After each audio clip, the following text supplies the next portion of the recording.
To public trust which is going to come from taking the United Kingdom out of the EU on her deal, when members of Parliament look at it and think it's not a very good deal and the public take the same view, will be even greater. And that's the point. I recognise there are no easy solutions to this.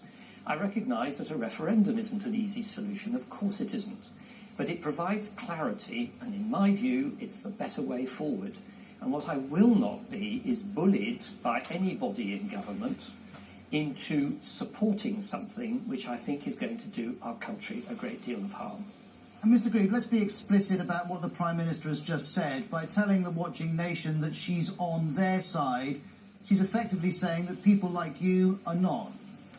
Yes, and I very much regret that. As I said earlier in the House of Commons, I think that this attack by the Prime Minister on the integrity of members of Parliament is very unfortunate. Of course, I disagree with some of my colleagues in Parliament because some of them take a different view from my own.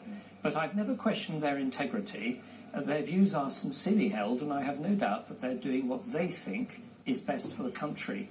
And just attempting to beat people over the head with an iron bar to secure what she believes is the only correct outcome is, I think, a mistake. Just having said that, I appreciate that she wholly sincerely holds these views. And earlier in the House of Commons you talked about never having been more ashamed of being a member of the Conservative Party. It was this party that brought this referendum to the UK. It's in great part this party which is behind some of the most bitter divisions on this issue. You've talked about your regret about how the Prime Minister's behaving herself. Why don't you leave?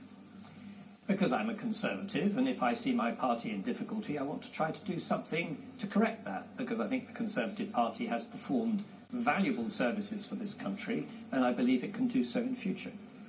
And can I ask you, if next week Theresa May does bring her deal and the Speaker of the House allows that to happen and it's defeated, and the European Union says, look, there's no foundation here for an extension, what are you and some of your colleagues going to do about that? Well, we're going to face a pretty stark choice, I think. The choice will be crash out with no deal, revoke Article 50, which would be a very dramatic thing for Parliament to do, or alternatively, insist on holding a referendum where we put her deal to the British public, which would be my preferred option, with the alternative of remaining in the EU. I don't think, on the basis of what I understand, if this were to happen, there would be any other options at all. Dominic Grieve, thank you very much indeed for joining us. This is Dominic Grieve.